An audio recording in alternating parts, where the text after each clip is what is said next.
don't need to believe. I know.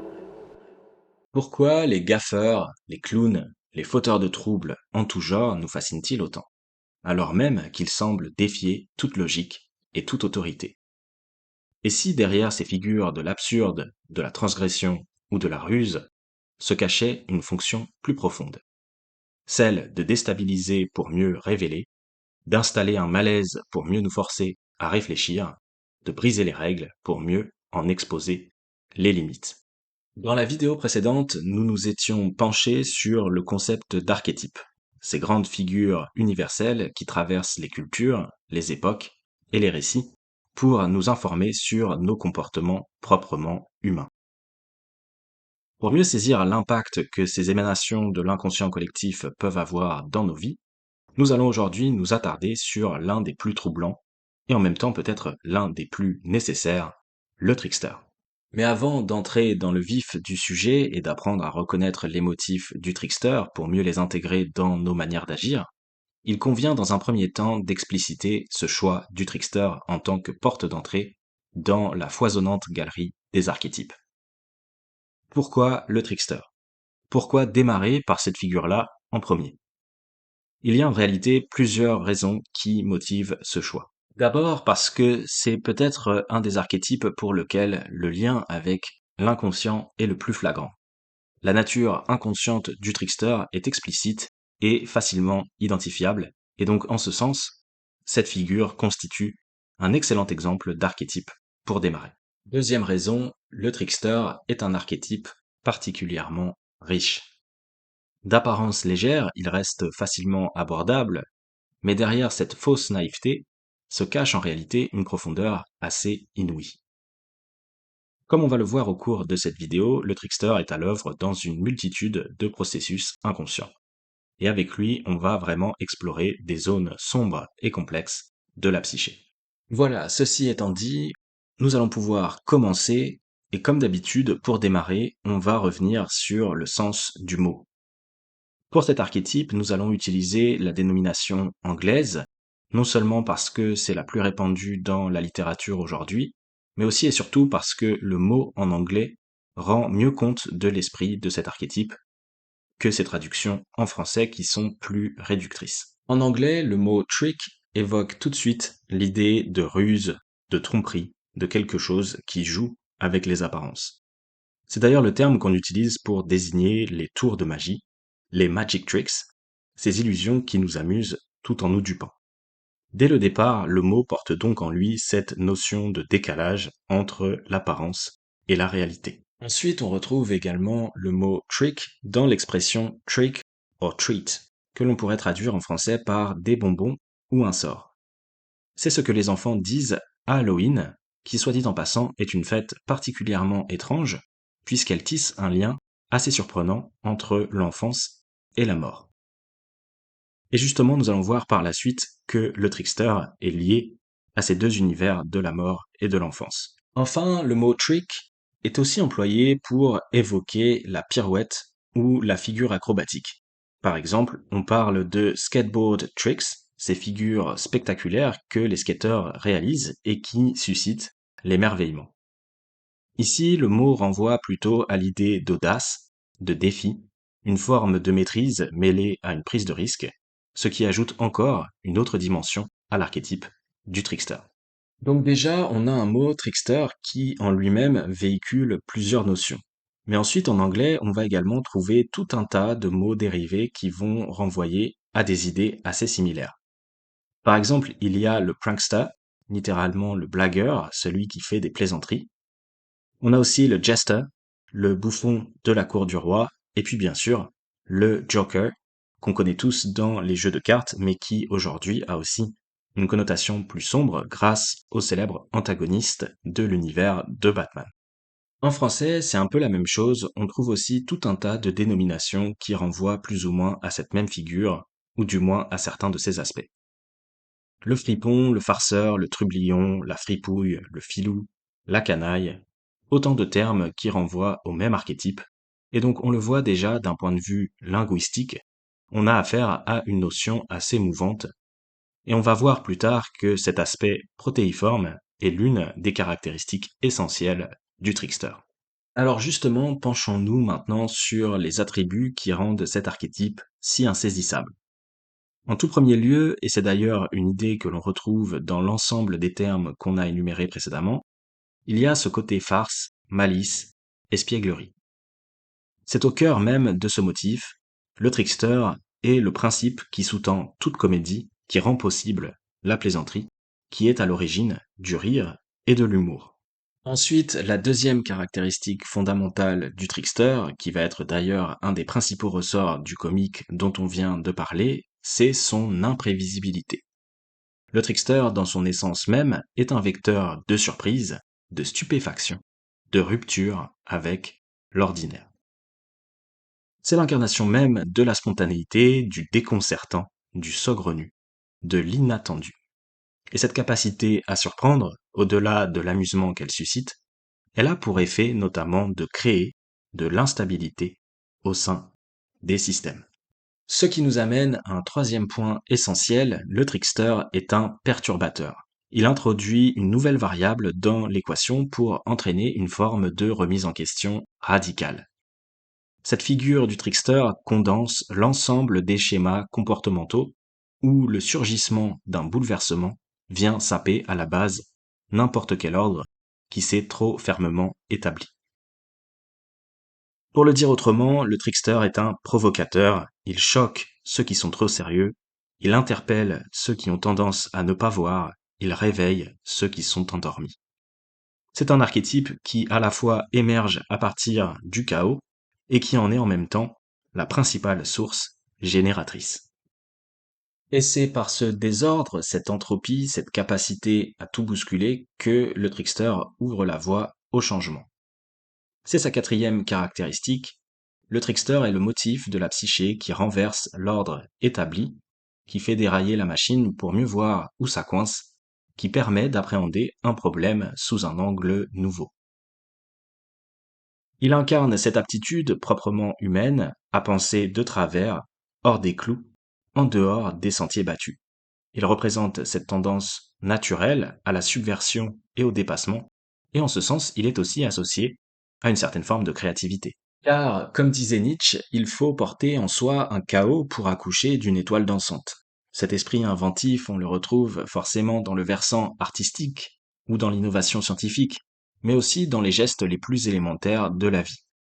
On a parlé il y a quelques instants de l'humour, mais une bonne blague au final, c'est un mini chaos qui fait irruption, une petite surprise qui surgit, qui déstabilise et surtout qui permet parfois de reconfigurer toute une situation.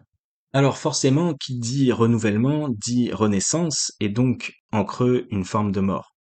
C'est un point que l'on avait déjà esquissé en introduction. Le motif du trickster est intimement lié à la mort. Car pour renaître, il faut d'abord mourir, pour rebâtir, il faut d'abord détruire, pour qu'il y ait renouvellement, il faut que quelque chose disparaisse, pour qu'une tension trouve sa résolution, il faut parfois une forme de démantèlement radical. Le trickster représente justement cette force qui vient trancher le nœud gordien au lieu de le dénouer patiemment. Il est cet agent qui permet de remplacer ce qui ne fonctionne plus, et en tant que tel, il impose une forme de destruction créatrice. Ce processus paradoxal où la fin d'un état de fait devient la condition d'émergence d'un souffle nouveau. Et cette transformation bouleversante opérée par l'énergie du trickster, elle peut advenir pour le meilleur comme pour le pire. La disruption peut apporter une innovation, une meilleure solution, tout autant qu'elle peut engendrer une bourde, une catastrophe, un accident, un désastre, une calamité. Nous sommes donc en présence d'un motif assez ambivalent, doublement polarisé, à la fois positif et négatif, et quelque part on pourrait même dire amoral, par-delà le bien et le mal, pour reprendre l'expression de Nietzsche. En effet, il y a derrière cette transgression du trickster quelque chose de l'ordre de l'enfance. Quelque chose qui ne peut pas vraiment être jugé, quelque chose qui est, tout simplement.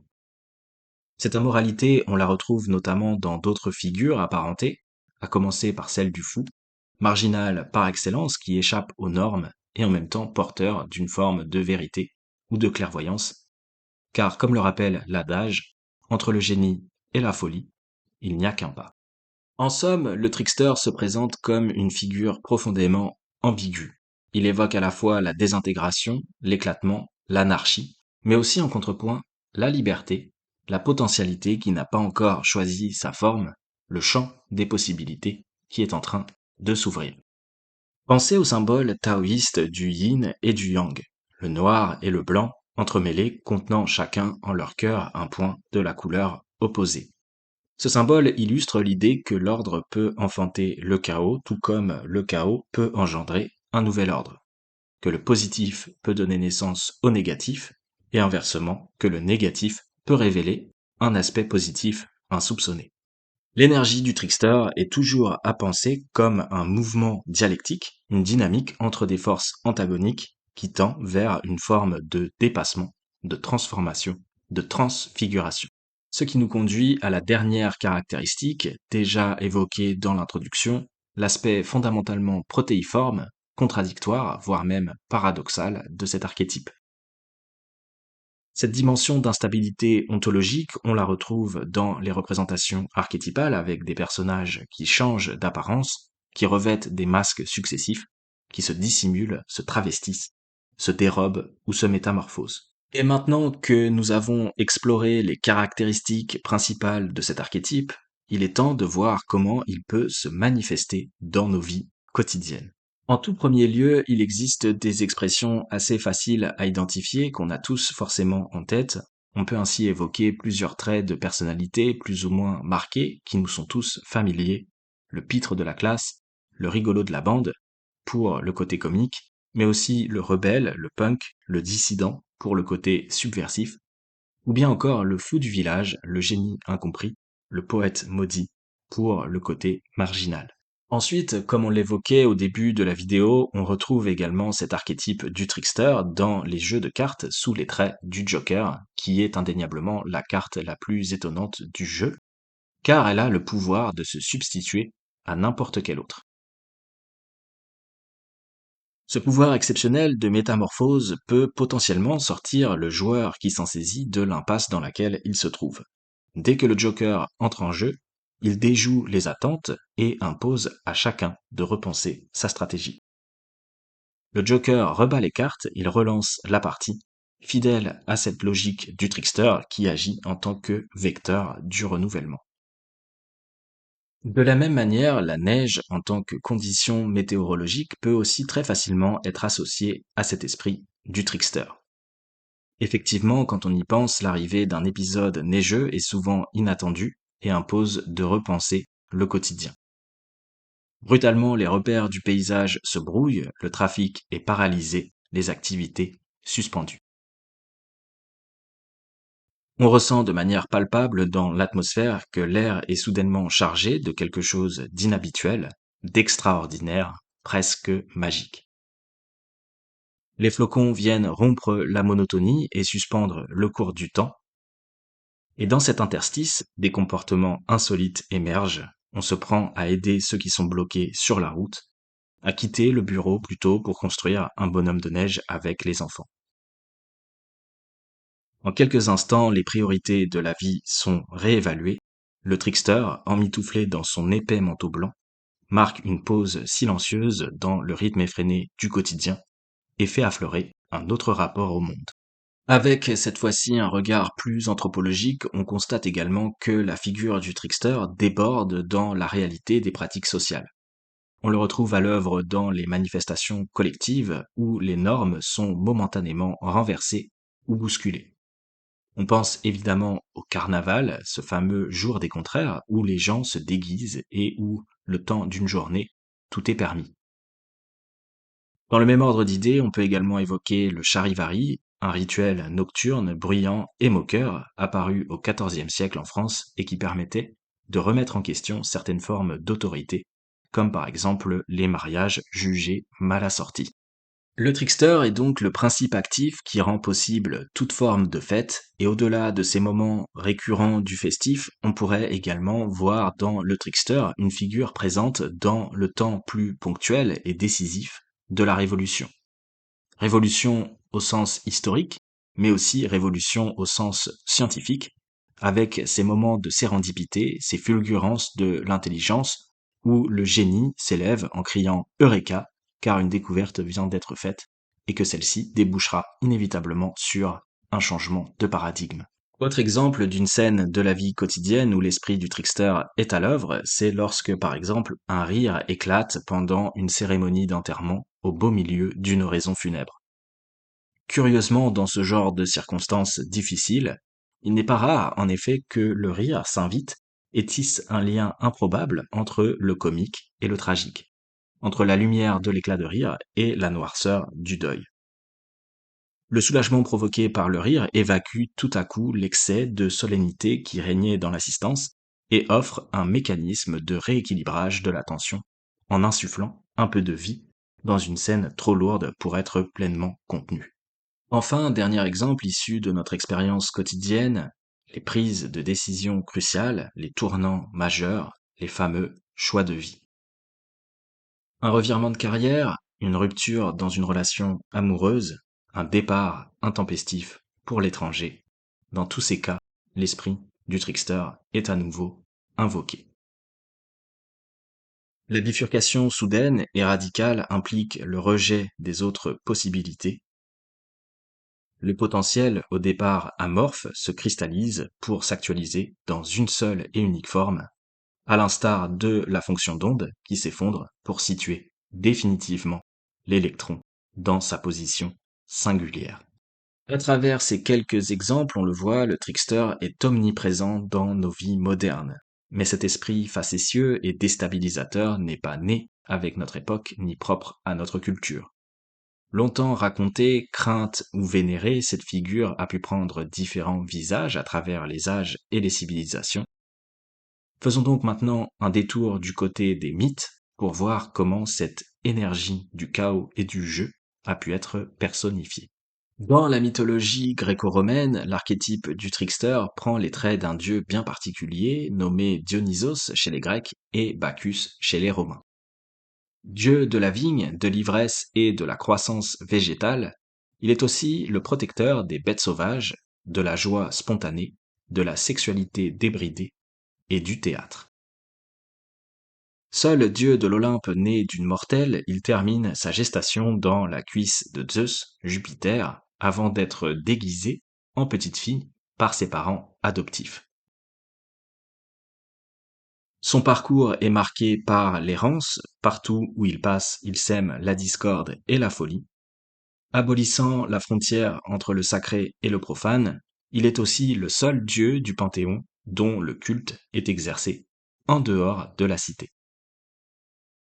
Pour l'honorer, il fallait s'enfoncer dans la forêt ou attendre les fêtes données à sa gloire, marquées par des danses frénétiques, des représentations théâtrales et autres rites orgiaques. Son pendant dans la mythologie nordique est Loki, dieu du feu, du mensonge et de la métamorphose. Figure insaisissable, il change de forme à volonté, devenant tantôt femme, animal ou créature monstrueuse. Rien ne lui est fixe, ni son apparence, ni sa loyauté. Loki n'est ni entièrement dieu, ni vraiment géant, il est cet entre-deux troublant, toujours à la marge. Il joue, il manipule, il ridiculise les dieux, jusqu'à provoquer l'irréparable, la mort de Balder, le plus pur et le plus aimé d'entre eux. Il finit enchaîné, puni pour ses trahisons, le visage tordu de douleur, figé dans une agonie éternelle, qui augure encore pourtant de bien mauvais tours. Car le trickster ne disparaît jamais vraiment, il attend juste son heure. Pour aller chercher des exemples un peu plus éloignés de la culture occidentale, on va retrouver également des traces de cet archétype dans les tribus amérindiennes, chez les Winnebagos, les Lakotas ou les Navajos par exemple. Là encore, le trickster est présent, souvent sous les traits d'animaux comme le renard, le corbeau ou le coyote. D'un point de vue évolutionniste, il n'est pas étonnant d'ailleurs de voir que le trickster ait pu revêtir l'apparence de ces animaux particulièrement vifs et rusés.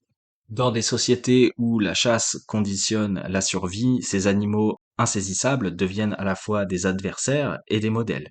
Bondissant, se faufilant, nous glissant entre les doigts, on imagine assez facilement combien ces animaux ont pu exercer sur nous à la fois de la frustration et de la fascination. C'est dans cette tension que se loge toute la complexité du trickster, lui qui déjoue nos attentes, échappe à nos filets et au fond nous renvoie à nos propres limites. En élargissant le champ des représentations, on va également trouver de nombreux exemples de cet archétype dans la littérature.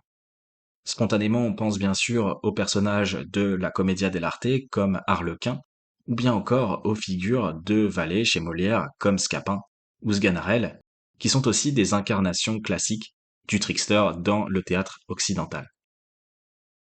Rusé, impertinent, manipulateur, il ridiculise les puissants et renverse les rapports de force. Les valets, personnages secondaires en apparence, deviennent alors les véritables moteurs de l'action. Cette inversion des rôles est aussi au cœur du registre héroïque-comique qui prête à des personnages de basse condition des idées et un style noble. À l'inverse, le registre burlesque fait parler des personnages de haut rang dans un style vulgaire, tandis que le grotesque pousse le ridicule à son paroxysme jusqu'à la caricature. Classique et intemporel, l'archétype du trickster ne se limite pas à la mythologie ou à la littérature, il s'immisce aussi avec subtilité dans la culture populaire contemporaine. On avait évoqué le Joker de Batman en introduction, mais on pourrait aussi citer Tom Bombadil dans Le Seigneur des Anneaux, symbole d'éternelle jeunesse, animé par un rire permanent. Il est le seul personnage de la saga pour qui l'anneau unique n'a strictement aucun effet. En extrapolant un peu, on pourrait même dire que tous les personnages d'elfes, de gnomes, de lutins, de farfadets convoquent par certains aspects l'esprit du trickster. Ça va être également le cas dans les dessins animés où l'on retrouve justement ces animaux totémiques que l'on avait évoqués tout à l'heure, avec par exemple Bugs Bunny ou Bip Bip et Coyote. Remarquez au passage dans cette imagerie la surabondance qui est faite de l'usage des explosifs étonnants et détonnants qui inconsciemment renvoient à cette idée de destruction permettant de faire place nette. Ces cartoons révèlent aussi avec force le lien évident entre le trickster et le monde de l'enfance. Dès le plus jeune âge, les enfants arrivent à jongler avec ces catégories et sont tout de suite instinctivement séduits par les farces du trickster. Rien de tel que le jeu du coucou, le peek-a-boo en anglais, pour déclencher les premières hilarités d'un nouveau-né. À travers toutes ces figures mythologiques, littéraires ou issues de la culture populaire se dessine en filigrane la nature profondément inconsciente de cet archétype du trickster. Et ce n'est donc pas un hasard si sa logique bien particulière est à l'œuvre dans de nombreux mécanismes inconscients. On le retrouve par exemple dans les lapsus, ces dérapages du langage où nos paroles trahissent nos pensées cachées. Cette dynamique est également présente dans tout fantasme de destruction, de défoulement, de jouissance, du chaos. Un fantasme largement exploité aujourd'hui dans l'industrie du divertissement, avec par exemple les break rooms, ces pièces où l'on paie pour casser délibérément des objets. Et puis évidemment, ce mode de pensée du trickster va aussi venir rythmer les rêves qui sont marqués par des scènes incohérentes, des fractures d'identité, des visages qui se déforment ou se mélangent. Difficile de ne pas évoquer dans cette cartographie du lien entre les processus inconscients et la figure du trickster, l'expérience psychédélique, et plus particulièrement celle induite par les champignons magiques, tant la substance elle-même semble être marquée du sceau du trickster. Biologiquement marginaux, les champignons occupent une place à part dans le vivant, à mi-chemin entre le règne végétal et animal. Ils surgissent à la lisière des forêts, là où on ne les cherche pas. Leur apparence est confondante. Il existe des myriades d'espèces aux formes extravagantes, dont certaines vont être hallucinogènes, tandis que d'autres vont être mortelles. Leur lien avec les forces chtoniennes, ces puissances souterraines liées à la mort, à la décomposition et à la régénération, est évident. Les champignons se nourrissent des corps en déclin et participent via leur réseau mycélien à ce grand recyclage de la matière qui unit la mort à la vie. En termes de représentation, on les retrouve encore une fois jusque dans l'imaginaire de l'enfance. dans les contes, les dessins animés ou même dans la féerie de Noël, qui mobilise non seulement la neige, les lutins et les rennes dont on a déjà parlé, mais aussi ces fameux champignons au chapeau rouge à pois blancs qui évoquent l'Amanita muscaria, un champignon psychoactif utilisé notamment dans les rituels chamaniques sibériens. Cette affinité profonde entre le trickster et le champignon hallucinogène se prolonge jusque dans l'expérience psychédélique elle-même. Comme on vient de le dire, historiquement, ces substances étaient utilisées de manière ritualisée dans des contextes chamaniques et donc réservées à des moments exceptionnels. Ce caractère sacré s'explique par la rupture radicale que provoque le psychédélique. Il altère profondément l'état de conscience ordinaire, déplaçant le sujet hors de ses repères habituels dans un espace mental mouvant, instable, animé par des visions kaléidoscopiques. Ce monde sensoriel en perpétuel changement semble répondre à des logiques internes fuyantes, où le sens échappe, se dérobe, puis réapparaît sous une autre forme. L'expérience est souvent marquée par un rire irrépressible, absurde, salvateur, ou par des situations comiques surgies de la simple étrangeté du réel vu sous un nouveau jour. Mais les effets ne se laissent jamais vraiment apprivoiser totalement. La montée des effets n'arrive d'ailleurs qu'à condition d'un certain lâcher-prise, comme si l'abandon du contrôle était la clé d'accès nécessaire à une lucidité plus vaste, un recul, un relativisme profond sur soi et sur le monde qui nous entoure. À la manière du trickster, les psychédéliques déjouent les attentes de l'expérienceur. On entre dans cette exploration intérieure sans jamais y être vraiment préparé. Chaque voyage est unique, souvent à rebours de nos désirs conscients, imprévisible dans ses enseignements, comme une épreuve initiatique dans la quête du héros. Et même après coup, quelque chose échappe toujours au psychonaute. L'expérience se dérobe à la mémoire, une part de son impact demeure obscure, irréductible à un récit clair et cohérent. À cela s'ajoute également l'ambivalence fondamentale de ces substances. Véritables pharmacones au sens platonicien du terme, elles peuvent être aussi bien médecine que poison. Pour certains, elles apportent un soulagement profond, braquant la lumière sur des zones d'ombre, dissolvant des croyances limitantes. Pour d'autres, elles déclenchent des angoisses, amplifient les névroses, voire même poussent à des états de dérive psychotique. Ce contraste propre à l'esprit du trickster, on le retrouve dans l'alternance entre des phases d'euphorie presque mystique et des descentes infernales, visions de mort imminente, de néant primordial ou dissolution totale de l'ego. Mais c'est peut-être cette ambiguïté même qui les rend si puissantes. En affrontant ces contraires, l'individu revient souvent transformé, avec un rapport au monde altéré, plus ouvert, plus sensible, comme en témoignent certaines études mesurant un accroissement durable du trait d'ouverture dans le modèle des Big Five chez les personnes qui en ont consommé. En cela, l'expérience psychédélique est bien une épreuve tricksterienne. Elle dérange, déstructure, désoriente. Cette anarchie introduite brusquement dans le mode par défaut de la pensée ouvre une brèche dans laquelle peut se glisser une forme inédite de clarté. Mais pour atteindre cette extra-lucidité, il faut être prêt à prendre des risques. À l'instar de la pirouette du skater ou d'une réorientation de carrière, l'ingestion de psychédéliques est une prise de risque, en soi, une forme de folie. Car dans le fond, on ne peut rien apprendre si on n'est pas prêt à faire des erreurs. La personne qui n'accepte pas de passer pour un fou ne se développera pas.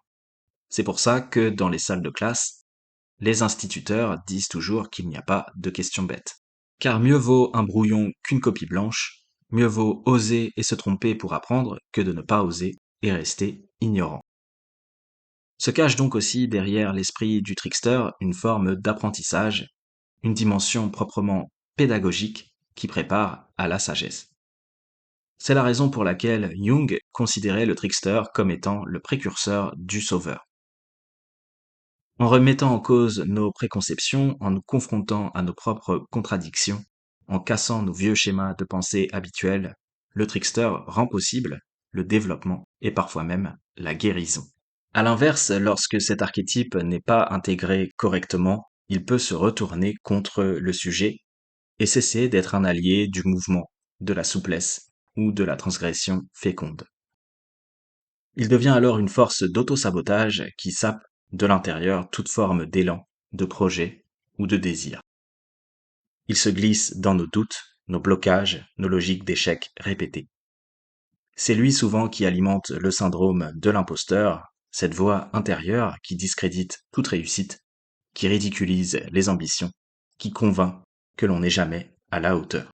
Là où le trickster intégré permet de rire de soi, de relativiser, de prendre du recul, le trickster non intégré retourne la moquerie contre nous-mêmes, rendant impossible toute confiance stable, tout enracinement. Il caricature notre propre discours intérieur, il transforme les aspérités en accusations et fragilise les contours de l'identité. Il faut alors apprendre à le reconnaître, non pour le faire taire, mais plutôt pour le remettre à sa juste place, celle d'un éclaireur du doute et non d'un maître du chaos. Dans les formes d'intégration négative du trickster, le psychisme peut aussi devenir vulnérable à toutes les formes d'emprise. Sans cette part irrévérencieuse, rusée et lucide, on court le risque d'idéaliser les figures d'autorité, de se laisser aveugler par la puissance, la prestance ou la rhétorique de ceux qui dominent, y compris lorsqu'ils manipulent ou écrasent. Le trickster agit ici comme un antidote à la fascination, une force interne qui relativise, qui dégonfle les postures de pouvoir, qui perçoit les failles derrière les masques sociaux. Il est cet équipement mental qui permet de rester libre intérieurement, même au cœur des structures d'oppression ou de tyrannie. Car le pouvoir, qu'il soit politique, symbolique ou émotionnel, s'impose moins par la force que par le récit qu'il impose aux esprits.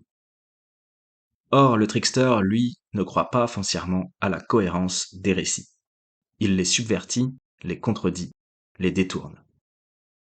Il insuffle cette capacité précieuse à duper, mais aussi et surtout à ne pas être dupe, à rire là où d'autres se figent, à désobéir sans bruit, mais avec une profonde efficacité. Intégré, il devient une forme de souveraineté intérieure, une immunité psychique contre la grandiloquence, contre la peur, contre les illusions qui asservissent. Nous avons passé en revue ensemble les multiples facettes de l'archétype du trickster. Ses traits caractéristiques, ses représentations à travers les mythes, la littérature, la culture populaire, ses manifestations dans nos comportements quotidiens, ses expressions les plus lumineuses comme ses dérives les plus sombres. Et à travers tous ces exemples, on constate en définitive qu'une puissance insoupçonnée se dissimule derrière les traits rieurs du trickster.